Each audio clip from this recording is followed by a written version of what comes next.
Hello everyone, welcome to VOS Education. VOS stands for We All Are Students and this is our first video जिसमें हम पढ़ेंगे 9th class का chapter 1 mathematics number systems. So let's start.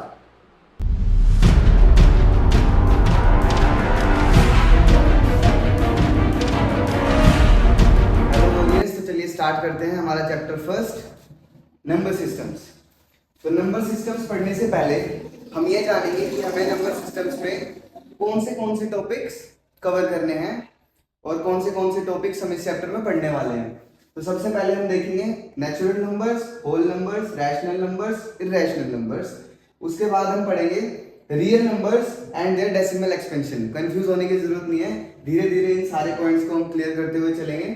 उसके बाद हम देखेंगे कि हम रियल नंबर्स पर कौन से ऑपरेशंस परफॉर्म कर सकते हैं. उसके बाद हम देखेंगे laws of exponents for real numbers. ठीक है, कि रियल नंबर्स के लिए क्या क्या अलग अलग लॉज ऑफ एक्सपोनेंट्स होते हैं. तो कंफ्यूज होने वाली कोई भी बात नहीं है, सारे टॉपिक्स को हम स्टेप बाय स्टेप बहुत इजीली कवर करेंगे. ये आपके लिए सबसे इजीएस्ट एक्सप्लेनेशन होने वाली है. सबसे पहले आप इधर देखिए, नंबर सिस्टम की जब हम बात करते हैं तो सबसे पहले हमारे दिमाग में एक बात तो हमेशा रहती है, क्या? Number line. तो सबसे पहले हम देखते हैं, इधर मैंने एक नंबर लाइन बना रखी है. इसके बीच में अगर आप देखेंगे तो आपको जीरो मिलेगा, राइट साइड आपको मिलेंगे पॉजिटिव नंबर्स और नंबर लाइन के लेफ्ट साइड मिलते हैं आपको नेगेटिव नंबर्स. ठीक है, तो सबसे पहले हम बात करते हैं नेचुरल नंबर्स की कि भाई नेचुरल नंबर्स क्या होते हैं. बहुत आसान है. नेचुरल नंबर्स को हम बोल सकते हैं जो हमारे काउंटिंग नंबर्स होते हैं. जैसे कि काउंटिंग हम हमेशा कहाँ से स्टार्ट करते हैं?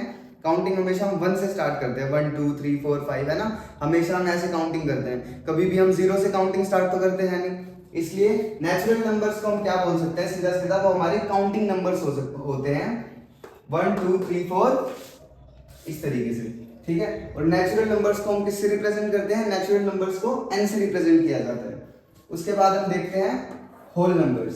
होल नंबर्स जब हम नेचुरल नंबर्स में जीरो भी ऐड कर दें, ठीक है, जब हम इस तरीके से बोले 0 1 2 3 4 अप टू इंफिनिटी. ठीक है, जब हम नेचुरल नंबर्स में जीरो भी ऐड कर दें उसको हम क्या बोलते हैं? Whole numbers. और होल नंबर्स को हम किससे रिप्रेजेंट करते हैं? W से. ठीक है, इतना सा था. तो दो टॉपिक तो हमारे बहुत आसानी से बहुत जल्दी हो गए. ठीक है, बहुत आसान थे. नेचुरल नंबर, होल नंबर समझ में आ गया. हमेशा याद रखना इनके बारे में, ये बहुत आसान चीजें होती है लेकिन आगे जाके हमेशा काम आती है. जब आप 11th 12th में आगे की मैथमेटिक्स पढ़ेंगे आपको ये चीजें काम आने वाली है. ठीक है, अब हम देख लेते हैं एक बार इंटीजर्स क्या होते हैं. इंटीजर्स को हम रिप्रेजेंट करते हैं z से. तो होल नंबर से हमें पता है, नेचुरल नंबर पे अगर हम जीरो मिला देते हैं तो वो हमारे होल नंबर से जाते हैं. और अगर हम होल नंबर्स में नेगेटिव नंबर्स भी मिला दें, जैसे इस नंबर की लाइन पर जो आप देख पा रहे हैं, इन्हें हम क्या कहते हैं? इंटीजर्स. मतलब कि 0 is integer, yes. -1 is integer, yes. 1 is integer, yes. ठीक है, इंटीजर्स में जीरो, पॉजिटिव नंबर और नेगेटिव नंबर सब आ जाते हैं. ठीक है, अब हम देखेंगे रैशनल नंबर क्या होते हैं. ठीक है, तो सबसे पहले इधर देखिए नंबर लाइन पर, इधर मैंने क्या किया है, हमारे पास नंबर लाइन पर नंबर है 0 एंड 1. 0 एंड 1, तो मैंने 0 एंड 1 को यहाँ पे एक्सपेंड करके लिख दिया है क्योंकि 0 और 1 के बीच में भी तो कुछ होगा. तो हमने इधर लिखा है 0 और 1 के बीच में 0.1 0.2 0.3 0.4 0.5 ऐसे नंबर्स मिल जाएंगे हमें. ठीक है, अगर मैं इनमें से कोई भी नंबर उठा लूं, लेट्स से 0.5, अगर मैं देखूं तो 0.5 को मैं पॉइंट हटा के डिवाइडेड बाय 10 लिख सकता हूं. इसको अगर मैं काटूंगा तो ये कितना हो जाएगा? 1/2, 1 डिवाइडेड बाय 2. तो मैंने इसको इस फॉर्म में लिख दिया. 0.5 को मैंने न्यूमरेटर अपॉन में डिनोमिनेटर की फॉर्म में लिख दिया. ठीक है, अगर मैं यहां से 0.4 और 0.5 ले लेता हूं, फिर मैं उसको एक्सपेंड करके देखूंगा. तो अब चलो मैंने इसमें से 0.43 उठा लिया. ये समझ में आ रहा है ना? 0.41 0.42 0.43 ये 0.4 और 0.5 के बीच में आएंगे. 0.43 अगर हम ले लेंगे तो 0.43 अगर मैं डेसिमल हटाऊंगा तो नीचे क्या आ जाएगा? Divided by 100. इसको भी मैंने p बाय q की फॉर्म में लिख दिया. तो इन्हीं को हम रैशनल नंबर्स बोलते हैं. ठीक है, रैशनल नंबर्स कौन से नंबर्स होते हैं? जिनको हम p बाय q की फॉर्म में लिख सकते हैं, यानी कि न्यूमरेटर अपॉन में डिनोमिनेटर की फॉर्म में लिख सकते हैं. आई होप आपको समझ में आया होगा. रैशनल नंबर बहुत आसान है. अब इसकी डेफिनेशन देख लेते हैं. तो अभी हमने बात की रैशनल नंबर क्या होते हैं. The numbers which we can write in the form of p by q where q is not equals to zero, वो नंबर जिनको हम p बाई क्यू की फॉर्म में लिख सकते हैं और जहां पर q जीरो के इक्वल नहीं होता। अब इस बात को समझ लेते हैं, काफी बच्चे इस बात पर बहुत कंफ्यूज हो जाते हैं कि where q is not equals to zero का मतलब क्या है।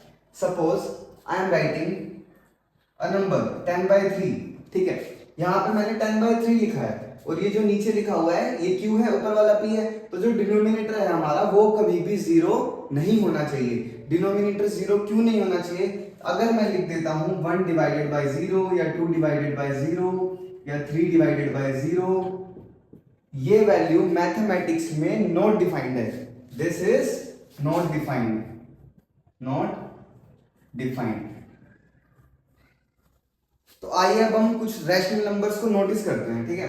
हमने इधर लिखा है 10/3, this is a rational number. मैं लिखता हूं 10 divided by 2, this is a rational number. मैं कुछ भी लिख सकता हूं 5 divided by 3, this is a rational number, ठीक है। तो अगर हम इनका डेसिमल एक्सपेंशन देखें, ठीक है, हम सीधा डेसिमल एक्सपेंशन की बात करते हैं, ठीक है। अगर हम इनका डेसिमल एक्सपेंशन देखें तो 10 डिवाइडेड बाय 2, इसको मैं डिवाइड करूंगा तो सिंपली 5 आ जाएगा, है ना। 10 डिवाइडेड बाय 3, अगर मैं 10 को 3 से डिवाइड करता हूं तो ये कितना आएगा 3.3333 और ये रिपीट होता रहेगा। इसको हम इस तरीके से लिखते हैं 3.3 बार, ठीक है। याद रखना जो भी डिजिट रिपीट होता है हम उसके ऊपर बार लगा देते हैं, ठीक है। तो इसके डेसिमल एक्सपेंशन में 3 रिपीट हो रहा है इसलिए हमने इस पे बार लगा दिया। तो हमने इसमें नोटिस किया कि जो हमारे रैशनल नंबर होते हैं उनका जो डेसिमल एक्सपेंशन होता है वो या तो टर्मिनेट हो जाता है, जैसे कि 10 डिवाइडेड बाय 2 5 आ रहा है, या तो वो टर्मिनेट हो जाता है, खत्म हो जाता है, या फिर वो रिपीट होता है। तो रैशनल नंबर का डेसिमल एक्सपेंशन कैसा होता है? टर्मिनेटिंग या फिर रिपीटिंग। तो अब हम बात कर लेते हैं, सपोज कोई ऐसा नंबर है 0.101000200234600012 और इसके आगे मैं डॉट डॉट डॉट डॉट लगा दूं, डॉट डॉट डॉट डॉट मतलब कि ये आगे भी ऐसे ही चलता रहेगा। तो इस तरीके के नंबर में जिसमें ना तो कुछ रिपीट हो रहा है और ना तो ये कहीं पर जाकर खत्म हो रहा है, इन्हीं नंबर्स को हम बोलते हैं इर्रेशनल नंबर। मतलब कि इर्रेशनल नंबर का डेसिमल एक्सपेंशन कैसा होता है? ना तो वो कभी खत्म होता है और ना ही कभी रिपीट होता है, ठीक है। तो irrational number, the numbers which we can not write in the form of p by q, वो नंबर्स जिनको हम p by q की फॉर्म में लिख ही नहीं सकते, ठीक है। समझते हैं, अगर हम यहां से डॉट भी हटाएंगे तो नीचे कितने जीरो लगाओगे, है ना, क्योंकि ये नंबर तो कोई खत्म ही नहीं हो रहा, इसका मतलब इसको हम p by q की फॉर्म में लिख ही नहीं पाएंगे, ठीक है। तो इर्रेशनल नंबर्स के कुछ एग्जांपल है √2, √3, √5 एक्सेट्रा, ठीक है। ध्यान रखना हमेशा पाई भी एक इर्रेशनल नंबर होता है। जो पाई है, पाई भी क्या है? एक इर्रेशनल नंबर है। अच्छा, मैंने इधर √4 क्यों नहीं लिखा? अगर मैं यहाँ पे लिखता हूँ √4, तो अगर √4 को मैं सोल्व करूं तो इसके अंदर क्या आएगा 2 × 2, तो इसमें 2 का एक पेयर निकल के बाहर आ जाएगा, है ना। तो ये कितना आ जाएगा 2। तो √4 की वैल्यू 2 होती है और 2 क्या है? रैशनल नंबर है ना। तो आई होप आपको रैशनल एंड इर्रेशनल नंबर समझ में आया होगा। अब बात करते हैं रियल नंबर।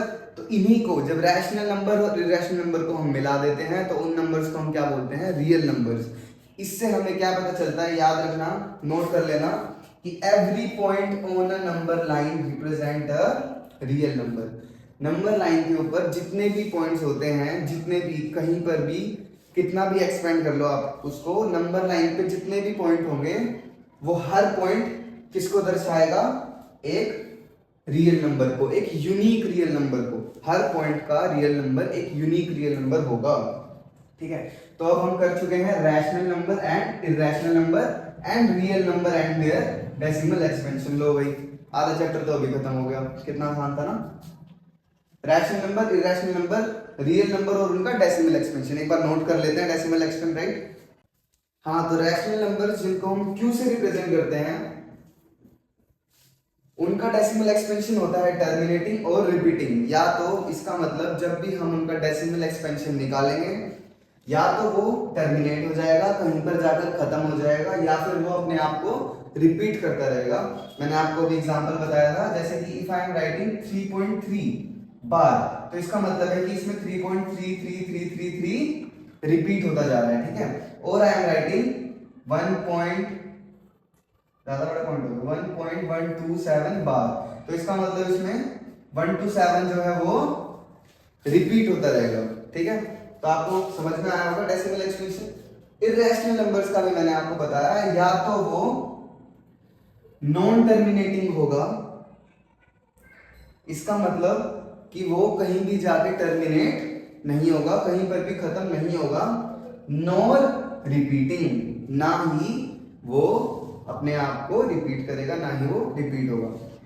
तो आई होप आपको ये टॉपिक्स बहुत आसानी से, बहुत इजीली समझ में आ गए होंगे। Natural number, whole number, rational number, irrational number, real numbers and their decimal expansion. अब अगली वीडियो में हम इनसे रिलेटेड क्वेश्चंस करेंगे, उसके बाद हम करेंगे operation on real numbers and laws of exponents for real numbers. इनसे रिलेटेड क्वेश्चन करना पहले बहुत जरूरी है, क्योंकि इनके क्वेश्चंस थोड़े से ट्रिकी हो जाते हैं, लेकिन हम आसानी से कर सकते हैं। So warriors, thank you for watching this video. Like and subscribe for these easy explanations. Thank you.